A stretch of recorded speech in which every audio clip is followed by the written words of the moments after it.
आदाब दोस्तों, चलिए जान लेते हैं उत्तर प्रदेश की ताज़ा तरीन और महत्वपूर्ण खबरों को फटाफट अंदाज में। लेकिन इससे पहले वीडियो को लाइक और सब्सक्राइब जरूर कर लें और कमेंट में ये भी बताएं कि आप किस जिले या शहर से हैं। उत्तर प्रदेश के 35 जिलों में बिजली गिरने की चेतावनी, मौसम विभाग का यूपी में भारी बारिश का अलर्ट। लखनऊ और आसपास के इलाकों में हल्की बारिश की संभावना। मौसम विभाग ने यूपी के 15 से अधिक जिलों में मध्यम से झमाझम बारिश का अलर्ट जारी किया, जिसमें बांदा, चित्रकूट, कौशाम्बी, प्रयागराज, फतेहपुर समेत कई जिलों में भारी बारिश की चेतावनी दी। पश्चिमी जिलों में तेज हवा के साथ वज्रपात की आशंका। 35 से अधिक जिलों में वज्रपात की चेतावनी जारी। आंगनबाड़ी कार्यकर्ताओं के वेतन में बड़ी बढ़ोतरी, हाई कोर्ट का ऐतिहासिक फैसला। न्यायालय के नवीन आदेश के तहत आंगनबाड़ी कार्यकर्ताओं का मासिक मानदेय 10,000 रुपये से बढ़कर 24,800 तक कर दिया गया। इसी प्रकार सहायिकाओं का वेतन 5,500 से बढ़ाकर 20,300 प्रति माह निर्धारित किया। ये वेतन वृद्धि इन कर्मचारियों की दीर्घकालीन मांगों का सकारात्मक परिणाम है। न्यायालय ने ये भी स्पष्ट कर दिया कि भविष्य में किसी भी स्थिति में इससे कम भुगतान स्वीकार्य नहीं होगा। 69,000 सहायक शिक्षक भर्ती मामले में सुप्रीम कोर्ट में आज सुनवाई। 69,000 सहायक शिक्षक भर्ती में आरक्षण के मामले पर आज सुप्रीम कोर्ट में सुनवाई होगी। अभ्यर्थियों का आरोप है कि सरकार लगातार अनुपस्थित। पिछड़ा दलित संयुक्त मोर्चा ने सरकार से अभ्यर्थियों के पक्ष में बात रखने की मांग की। उप मुख्यमंत्री ने बेसिक शिक्षा विभाग को पत्र लिखकर मामले में संज्ञान लेने को कहा। रविवार को प्रदर्शन कर रहे अभ्यर्थियों को पुलिस ने गिरफ्तार कर लिया। जब मैंने माफिया अति की बुराई की तब सपा ने मुझे निकाला, पूजा पाल ने अखिलेश पर लगाए गंभीर आरोप। यूपी की चाइल्ड विधायक पूजा पाल ने सपा प्रमुख अखिलेश यादव के आरोपों को नकारते हुए कहा कि भाजपा से मुझे कोई खतरा नहीं, सपा ने मुझे पहले क्यों नहीं निकाल दिया। जब विधानसभा में मैंने माफिया अतीक अहमद की बुराई की तो सपा ने मुझसे नाराज होकर निष्कासित किया। सीएम योगी की समीक्षा बैठक से नदारद रहे 5 अधिकारी, कमिश्नर ने लिया एक्शन। सीएम योगी ने गोरखपुर में रविवार को एक समीक्षा बैठक की। इस समीक्षा बैठक में 5 अधिकारी अनुपस्थित रहे, जिनके खिलाफ कार्रवाई की गई। इन सभी अधिकारियों का 1 दिन का वेतन रोकने का निर्देश दे दिया गया। सीएम योगी ने इस बैठक में बाढ़ से बचाव के संबंध में भी सभी तैयारियां समय से पूर्ण कराने के निर्देश दिए। उन्होंने जिले में निर्माणाधीन पुलों के निर्माण कार्यों को तेजी से पूर्ण करने के निर्देश भी दिए। इसके अलावा भटहट बासस्थान देवरिया बाईपास के निर्माण कार्यों में तेजी लाने के भी निर्देश सीएम योगी ने दिए। योगी के मंत्री एक्शन में, एमएलए बेटे और निषाद पार्टी प्रदेश अध्यक्ष को पद से हटाया।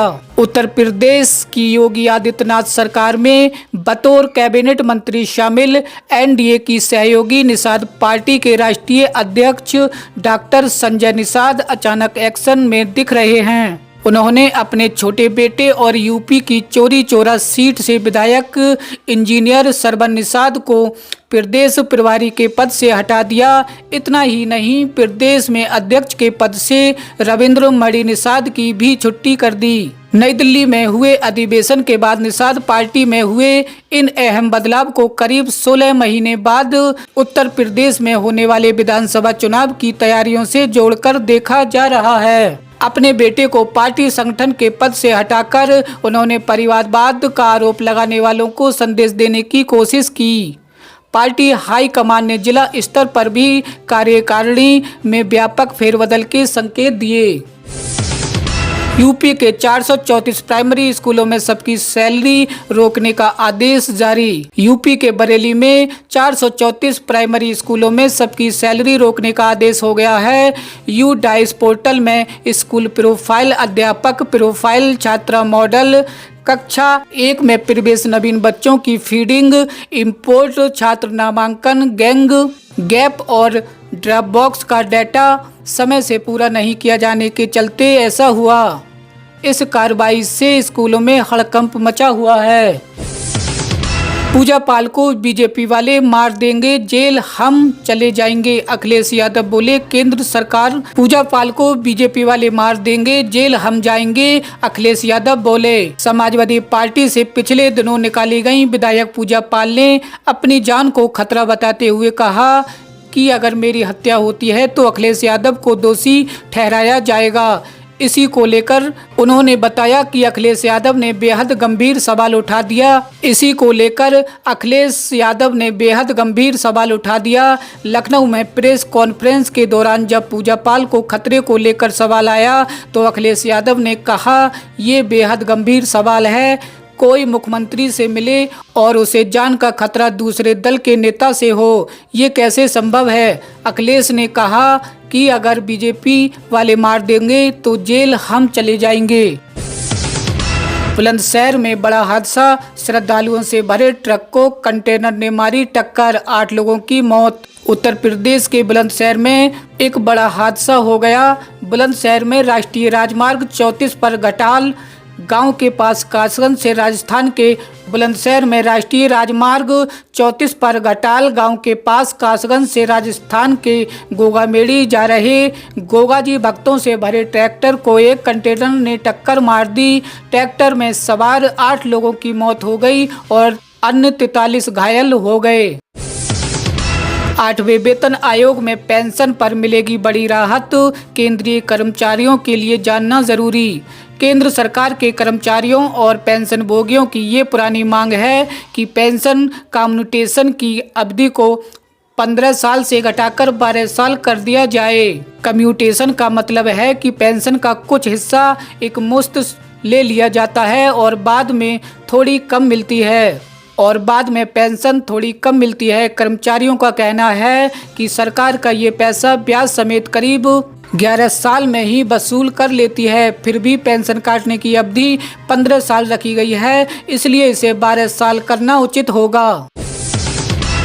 समान कार्य समान वेतन पर सुप्रीम कोर्ट का बड़ा आदेश, पीआरडी जवानों सहित समान कार्य समान वेतन पर सुप्रीम कोर्ट का बड़ा आदेश, पीआरडी जवानों सहित संविदा कर्मचारियों के लिए बड़ी खुशखबरी। देश के सर्वोच्च न्यायालय द्वारा उत्तर प्रदेश के प्रांतीय रक्षक दल के जवानों और अनुबंधित कर्मचारियों के पक्ष में दिया गया निर्णय भारतीय न्याय व्यवस्था के इतिहास में एक महत्वपूर्ण मील का पत्थर है। इस ऐतिहासिक फैसले में न्यायालय ने समान कार्य समान वेतन के मौलिक सिद्धांत को लेकर मजबूती से स्थापित किया। इस ऐतिहासिक फैसले में न्यायालय ने समान कार्य समान वेतन के मौलिक सिद्धांत को मजबूती से स्थापित किया। अदालत ने स्पष्ट रूप से कहा कि जो कर्मचारी समान प्रकार का कार्य करते हैं उन्हें समान मानदेय मिलना चाहिए। ये निर्णय न केवल उत्तर प्रदेश के 45,000 प्रांतीय रक्षक दल के जवानों के लिए बल्कि पूरे देश के संविदा कर्मचारियों के लिए एक नई आशा का संचार करता है। 35,000 शिक्षा मित्रों को समायोजन और स्थानांतरण का इंतजार, सभी बीएसओ को दी गई जिम्मेदारी। 35,000 शिक्षा मित्रों के समायोजन और स्थानांतरण का इंतजार, सभी बीएसओ को दी गई जिम्मेदारी। शिक्षकों के तबादले के बाद शिक्षा मित्रों के स्थानांतरण की प्रक्रिया शुरू होनी थी, लेकिन अभी तक इस संबंध में आदेश जारी नहीं हुआ। प्रदेश में वर्तमान में करीब 1.48 लाख शिक्षा मित्र कार्यरत हैं। इनमें से बड़ी संख्या 2014 में स्नातक और बीटीसी पूरी करने के बाद सहायक अध्यापक के रूप में नियुक्त किए गए। किसानों के लिए बड़ी खबर, मिलेगा 75% का मुआवजा। केंद्र सरकार द्वारा देश के किसानों के लिए बड़ी राहत दी गई और कृषि से जुड़े सभी किसानों को फसल बीमा योजना के अंतर्गत प्राकृतिक आपदाओं से फसल बर्बाद होने पर अब पूरे 75% का मुआवजा दिया जाएगा। पहले ये योजना कम समय सीमा के लिए चलाई गई थी, परंतु अब इस योजना को बढ़ाकर किसानों की आर्थिक मदद करने के लिए और उन्हें आर्थिक सुरक्षा प्रदान करने के लिए दोबारा लागू कर दिया गया। आज की खबरों में इतना ही। हमारे साथ जुड़े रहिए ताज़ा तरीन और महत्वपूर्ण खबरों के लिए। UP news 42।